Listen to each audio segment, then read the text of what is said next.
네, 2019년 7월 3일 돈다방 미쓰리 수요일 방송 시작하겠습니다.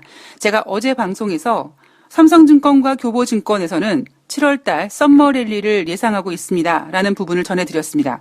방송을 다 녹음한 다음에 다른 증권사들도 그런가? 그래서 다른 증권사들의 7월달 증시 전망들을 살펴봤더니요. 키움증권도 7월달에 상승 랠리를 예상하고 있고요. 대부분 증권사들이 7월달 그렇게 나쁘게 보고 있지는 않는 것 같습니다. 대신 대신증권은 하반기 증시 전망에 대해서 그렇게 긍정적인 생각을 갖고 있지는 않고요. 증권사들이 7월달 증시가 그렇게 나쁘지 않을 것이다 라고 예상하고 있는 부분은 바로 미국의 금리 인하 가능성, 그리고 미국과 중국의 무역 협상이 타결되진 않았지만 그래도 협상을 이어가고 있다는 점을 긍정적으로 평가했습니다. 그리고 1분기부터 2분기까지, 즉 상반기 동안 우리나라 국내 증시가 미국은 지금 당장 27,000포인트가 눈앞에 와 있는데 우리는 지금 겨우 2,100포인트 위에서 깔딱깔딱 거리고 있으니 너무 못 올라간 것 같다. 자, 형님 따라가기 위해서 하반기에는 우리나라 주식시장이 좀 힘을 낼 것 같다. 이러한 근거로 우리나라 국내 증시에 대한 전망을 내놓고 있습니다. 또한 지난 2일 금융투자협회에서 제1회 증시 콘서트 올 하반기 증시 대전망을 개최했는데요. 그 행사에 참석한 증권사 리서치 센터장들이 우리나라 국내 증시가 3분기에 바닥을 찍은 뒤 4분기에 본격적으로 반등할 거라고 예상했다고 합니다. 자, 미쓰리가 가장 조심해야 된다는 부분 바로 이런 거죠. 물론 우리는 인간이기 때문에 당장 내일을 알 수가 없습니다. 미쓰리의 전망이 틀릴 수도 있어요. 이 증권사 리서치 센터장들이 맞을 수도 있습니다. 단지 미쓰리가 걱정하고 있는 부분은 그들이 더 갈 수 있다. 3분기에 바닥을 찍고 4분기에 본격적인 반등을 할 수 있다라는 그 근거들 속에 우리가 고민하고 있는, 우리가 걱정하고 있는 악재들이 전혀 반영되어 있지 않다라는 점. 그들이 생각은 하고 있겠죠. 그러나 괜찮아 라고 뭔가 이렇게 좀 무시하고 있는 게 아닌가. 저는 그런 부분이 가장 염려스럽습니다. 우리가 일이 안 될 때는 다 암울해 보이죠. 그리고 일이 잘 될 때는 그 어떠한 걱정 근심도 없어 보입니다. 그리고 작은 걱정이 있어도 별로 그렇게 크게 신경 쓰지 않습니다. 자, 그러나 지금 글로벌 유동성은 우리 인류 역사상 한 번도 겪어보지 못했던 그 유동성이 지금 인간을 지배하고 있는 상황이기 때문에 지금 우리가 그 유동성이 만들어내고 있는 어디에선가의 그 위험 신호를 그냥 무시해버린다면 우리는 나중에 엄청난 고통을 겪게 될 거라고 저는 생각을 합니다. 제가 어제 방송에서 유료 방송에 대해서 여러분들께서 갖고 계신 아이디어를 좀 주십시오라고 방송에서 전해드렸는데, 몇 분께서 이제 저에게 메일을 통해서 이거 해주세요, 저거 해주세요라는 메일을 좀 주셨습니다. 근데 이 팟빵 게시판에 청취자님께서 분할 매수, 분할 매도, 현금 보유, 이런 부분에 대해서 좀 질문을 올려주셔가지고요. 7월 7일 방송에서 7월 7일이든 어쨌든 이번 주 안에 제가 방송 준비, 원고가 준비되는 대로 돈다방 미쓰리는 최초의 감성 경제 방송이니까 여러분들께서 지금 듣고 계신 이 방송은 미국의 뉴욕 주식시장 마감 현황 그리고 글로벌 이슈 체크들 미쓰리가 보고 있는 또 다른 시각으로 해석하는 그런 점을 들으신다면 제가 준비하고 있는 유료 방송에서는 주식하시는 분들이 종목 추천이라기보다는 매매하는 방법에 좀 집중해서 제가 유료 방송을 좀 구성을 일단은 해보도록 하겠습니다. 그래서 이번 주 안에 제가 언제라고는 정확히 말씀드리기는 좀 어렵고요. 제가 원고가 준비되는 대로 유료 방송을 분할 매수, 분할 매도, 현금 보유에 대해서 제가 전해드리도록 하겠습니다. 사실 작년 5월 달에 제가 진행했던 유료 방송, 추천 종목은 바텍이었고요. 그 방송에서 전해드리고 싶었던 분할 매수, 분할 매도, 아주 처절하게 미쓰리가 실패했습니다. 저의 부족한 점도 있었고, 그리고 여러분들과 저와의 커뮤니케이션이 되지 않는 바람에 그렇게 분할 매수를 얘기하라고 했지만 듬뿍듬뿍 왕창왕창 사버린다든가 그런 경우가 있어서 실패했습니다. 제가 그 작년 5월 달에 그 경험을 한 다음에, 사실 제 멘탈이 완전히 붕괴됐었거든요. 붕괴된 이유가 뭐냐면, 뭐, 얘기했던 대로 종목이 수익이 나지 않았다라는 부분보다는, 와, 그렇게 돈다방 미쓰리에서 제가 이렇게 하십시오라고 그렇게, 뭐, 거래량이 적은 종목이니까, 이렇게 얘기했음에도 불구하고, 왕창 사신 분들을 보면서, 와, 제가 정말 충격을 너무나 많이 받았거든요. 약간 그리고 억울한 부분도 제가 많이 가지고 있었고요. 그래서 작년 10월 달 이후부터 지금 현재까지 그 바텍 그 매수하신 분들, 예, 그때 유료 방송 들으신 분들을 좀 대상으로 지금 AS를 진행 중입니다. 그분들은요, 지난 이제 한 반년 동안 그렇다고 매매가 뭐 매번 뭐 매일 그냥 미친 매매를 하진 않았습니다. 매매가 없던 적도 있었어요. 그런데 그분들께서 꾸준히 지금까지 그 AS를 받아오시면서 아마 100% 짠하고 느끼지는 못하시겠지만 최소한 쥐오줌만큼 실질적으로 그 바텍이란 종목을 철저하게 분할 매수하고 매도하고 그런 과정에서 아, 미쓰리가 얘기했던 게 이런 거구나라고 아마 그분들은 감을 잡으셨을 거예요. 그래서 제가 방송 내에서 사실 분할 매수, 분할 매도, 현금 보유를 전해드린다라는 것이요. 쉽지가 않아요. 왜냐하면 이론적으로는 누구나 다 알고 있는 얘기잖아요. 근데 그 이론적으로 알고 있는 이야기가 아니라 실질적으로 매매 접목시켰을 때 어떻게 해야 되는지를 제가 보여드리고 싶었기 때문에 작년 5월 달에 유료 방송을 이제 진행을 했는데 여러분들께서 대부분 분할 매수, 분할 매도의 그 매매 원칙을 배우시기 위해서 10,000원이라는 돈을 내고 유료 방송을 들으신 게 아니라 제가 한 달에 5%라는 목표를 잡고 들어간다라고 했기 때문에 대부분 분들이 몇 천만 원, 뭐 1억씩 이렇게. 그래, 1억이 한 달에 5%면 여러분 얼만데요. 그죠? 그런데 그 거래량 없는 종목을, 예, 왕창 그렇게. 그래, 한 달에 5% 간다고 했어! 뭐 이렇게 지르신 분들이, 예, 많으셨고, 전 개인적으로 그런 분들께서 그 종목을 망쳤다라고 생각을 하고 있습니다. 예, 거래가 없는 종목에 그렇게 들어가면 종목은 망가질 수밖에 없어요. 자, 어쨌든, 그 바텍 AS를 통해서 그분들께서는 실질적으로 매매를 하시면서 아, 미쓰리가 얘기하는 분할 매수라는 거, 분할 매도라는 게 이런 거구나라는 거를 몸소 느끼시고 계십니다. 난 모르겠는데라고 하는 분들도 계시겠지만, 예, 저는 제가 이렇게까지 해드렸는데 모르십니까? 라고 저는 제가 반항할 수 있을 만큼 예, 최선을 다해서 지금 AS를 진행하고 있습니다. 자, 그렇듯 제가 유료 방송을 정해서 분할 매수, 분할 매도가 이런 거고요. 뭐 현금 보유는 몇 프로고요. 이렇게 이론적으로 얘기하는 건 사실 의미가 없습니다. 예.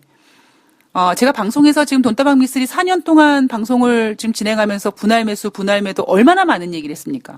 근데 여러분들께서 들을 때는 알겠어요. 근데 이거를 과연 내가 매매에 어떻게 접목시키냐는요. 이거는 솔직히 여러분들 모르실 겁니다. 예. 제가 여러분들을 무시해서가 아니라 저도 마찬가지였었거든요. 저는 제가 실질적으로 수없이 많은 매매를 해오면서 매매에 대한 감각을 만들어가면서 아, 이렇게 분할 매수하고 이렇게 분할 매도하는구나라는 걸 알았지만 그걸 이론적으로 어떤 수학의 정석, 공식처럼 그렇게 있을 수는 없는 거거든요. 그래서 제가 정말 많이 고민을 했던 게, 분할 매수, 분할 매도, 뭐 현금 보유, 비중 이런 것들 지금도 저에게 문의를 해주신 분들이 상당히 많으세요. 저는 개인적으로 좀 서운했던 점이 작년 5월 달에 제가 진행했던 그 유료 방송이 좀 잘 됐다면 그게 지금 1년이 지나서 상당히 좋은 어떤 뭔가 업적이 됐을 거라고 저는 생각을 하는데 좀 개인적으로 예, 상당히 좀 아쉽다라는 생각을 가지고 있습니다. 뭐 어쨌든 제가 지금 이 얘기를 해드리는 이유는 분할 매수, 분할 매도, 현금 보유 이거를 이론적으로 설명해 드리는 부분에 있어서는 분명히 한계가 있다. 자 그렇다면 미쓰리 너 한계가 있다라고 하는 거 보니까 너 그냥 말빨이구나 아무것도 없구나 라고 여러분들께서 오해하실까봐 저는 아니요.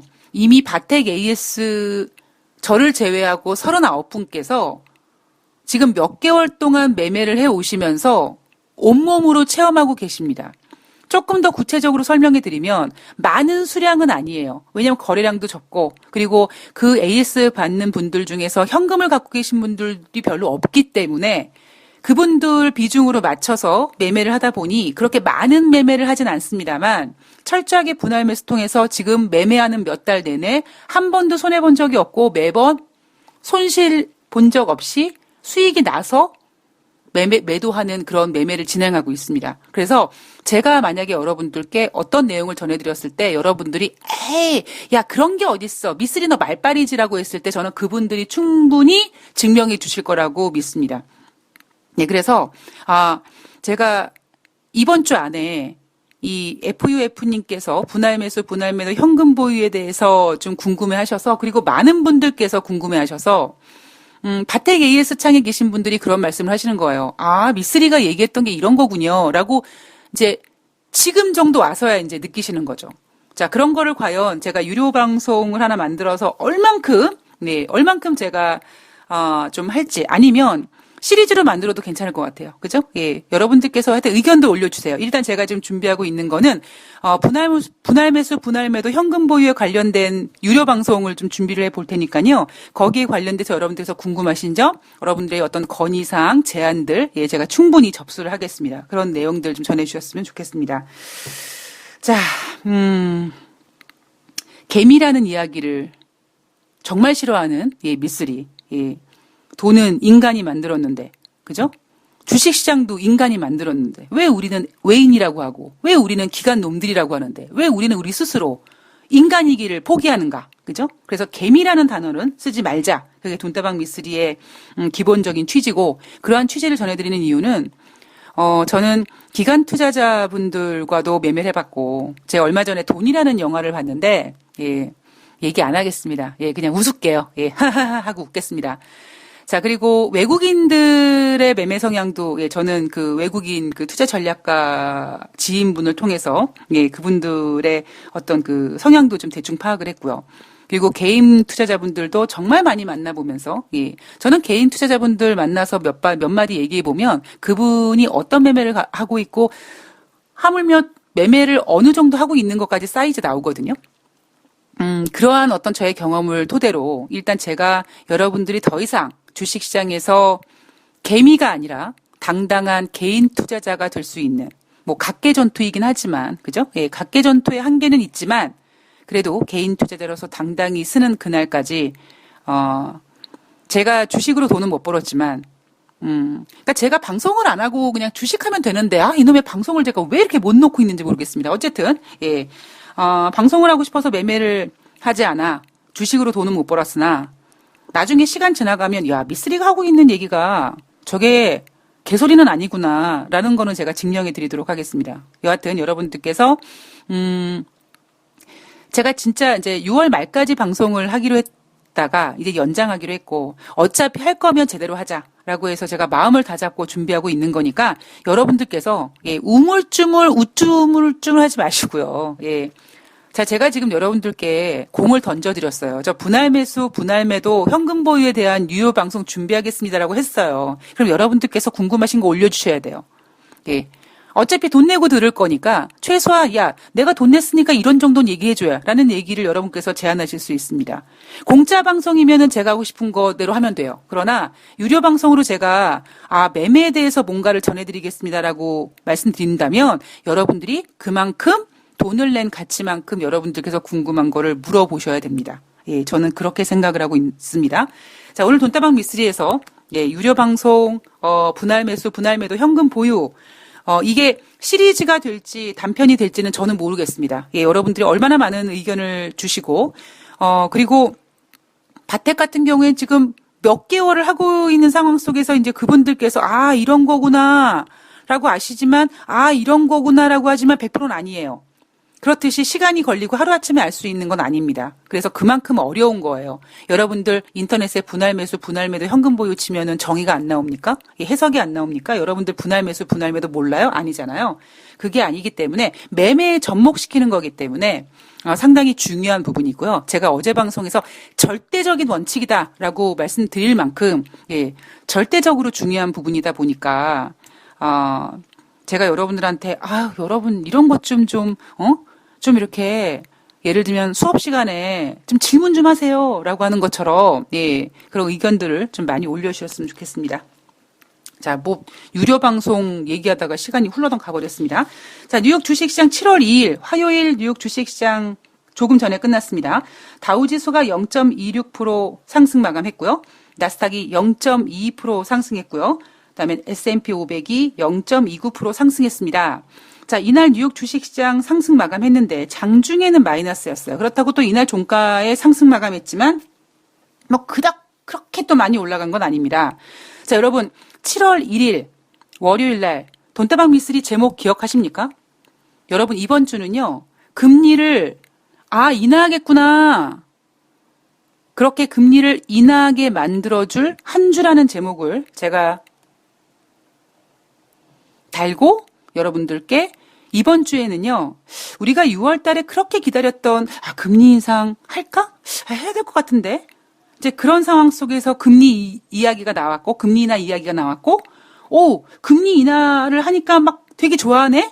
그러니까 그 칭찬은 고래도 춤추게 하니까 그 금리 인하라는 발언에 얼씨구 절씨구 막 춤을 추다 보니까 이 품새가 커졌어요. 그래서 한 번에 금리 인하가 아니라 2번, 3번, 한 번에 50bp 막 이렇게 확대가 되었습니다.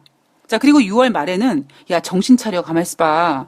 금리 인하가 좋긴 한데 미국이 금리 인하를 하기 위해서는 경기가 부진해서 금리 인하를 한다는 명분을 만들어야 되는데 그럼 금리 인하를 위해서 미국 경제 박살나고 있다라는 거를 막 노골적으로 까야 되냐?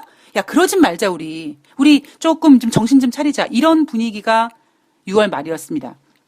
그리고 그런 분위기를 아주 조심스럽게 좀 가려줄 수 있었던 이슈가 바로 G20 오사카 정상회담이었고요. 자, 이제 7월 달에 이번 주는 제가 금리 인하해야겠구나 라는 거를 이제 확실하게 만들어줄 그런 한 주가 될 것이다.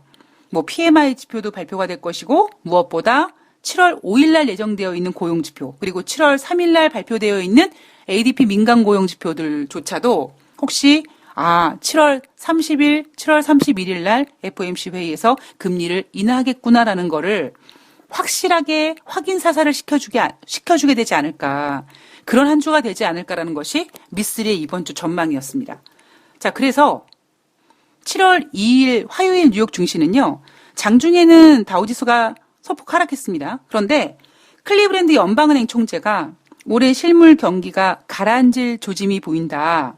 자, 근데 금리 인하 단행에 앞서서 경제지표 확인이 필요하다라고 했습니다.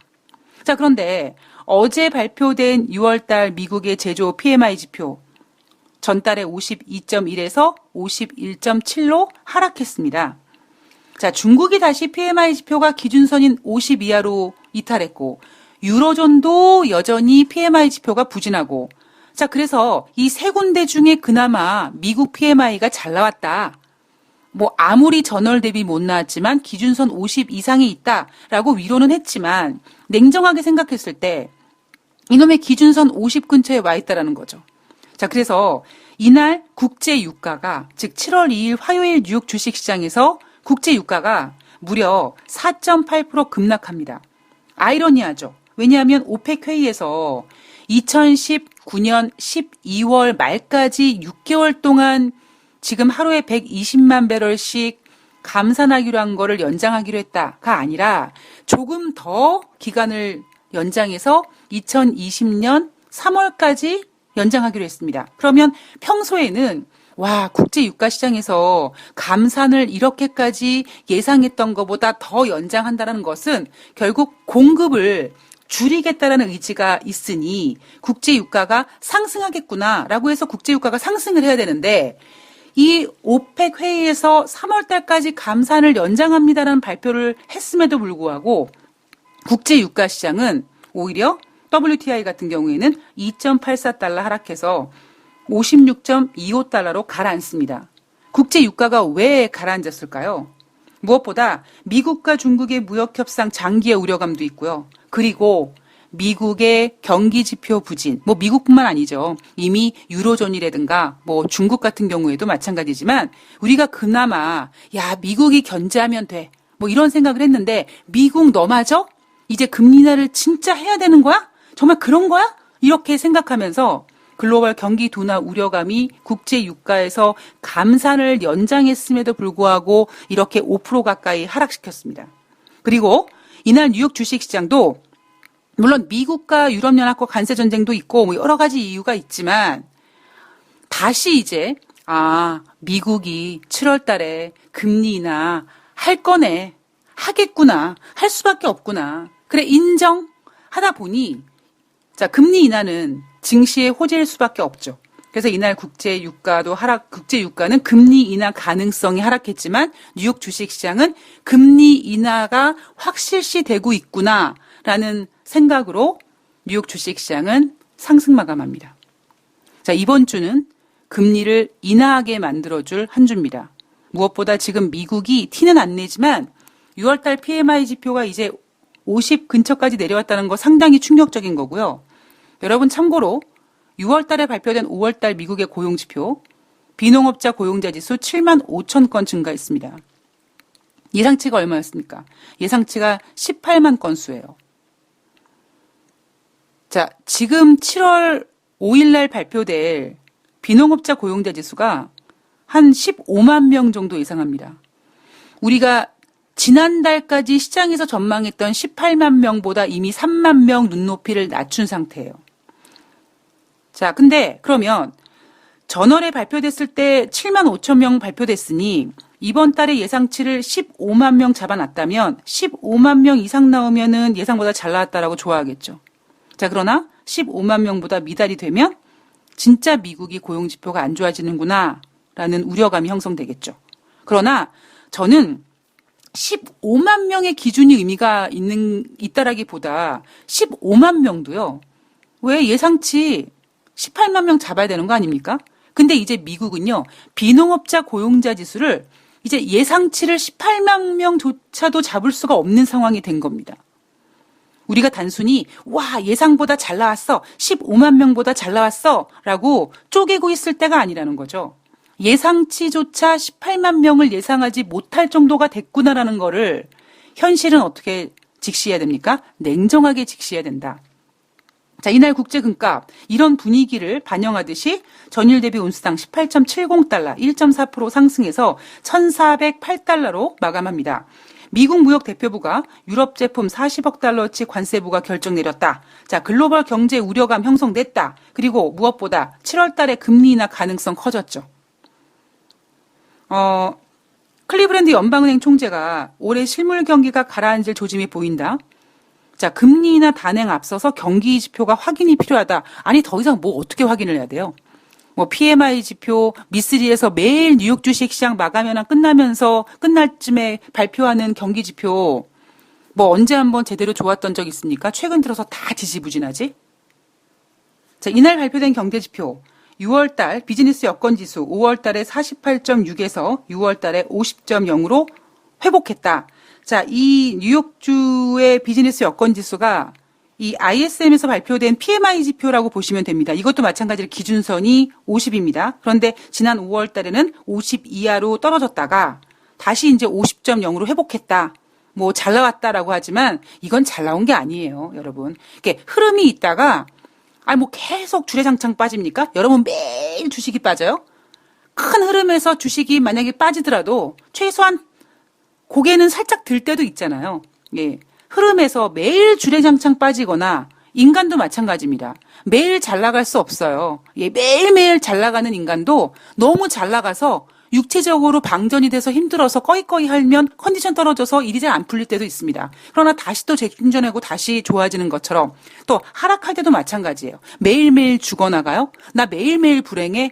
그 매일매일 불행함 속에서 작은 즐거움을 찾아가면서 또다시 희망을 갖고 사는 게 인간입니다. 그렇듯이 6월달 뉴욕주 비즈니스 여건지수 5월달보다 뭐 상승해서 50을 회복했다. 저는 그렇게 큰 의미는 두지 않습니다. 그런데 이 비즈니스 여건지수 같은 경우에는요. 작년 8월 달에 76.5로 12년 만에 최고치를 기록했고요. 지난 2019년 5월 달에는 48.6을 기록해서 이 48.6이라는 지표는 2년 만에 최저입니다.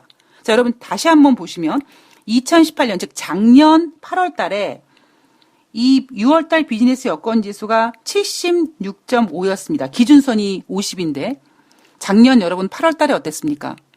6월 달에 제롬 파월 연준 의장이 금리를 인상하고 원래는 하반기에 금리를 한 번 정도 더 인상하려고 그랬는데 제롬 파월 연준 의장이 이제 욕심이 생기고 자신감이 생겨서 6월 달에 금리를 인상하면서 하반기에 금리를 2번 인상하겠다고 하죠. 자, 그때 제롬 파월 연준 의장을 그렇게 흔들었던 것처럼 흔들었던 이유가 뭡니까? 이렇게 지표가 뭐 12년 만에 최고를 기록했던 때이니 제롬 파월 연준 의장이 금리 인상 욕심을 낼 수밖에 없었던 거죠. 자, 뉴욕 주식시장 마감 현황 살펴봤습니다. 2부에서 영국, 이란, 미국, 대선, 뭐 기타 등등, 중국까지 글로벌 이슈 체크 한번 우리 지구 한 바퀴 돌고 오도록 하겠습니다. 2부에서 뵐게요.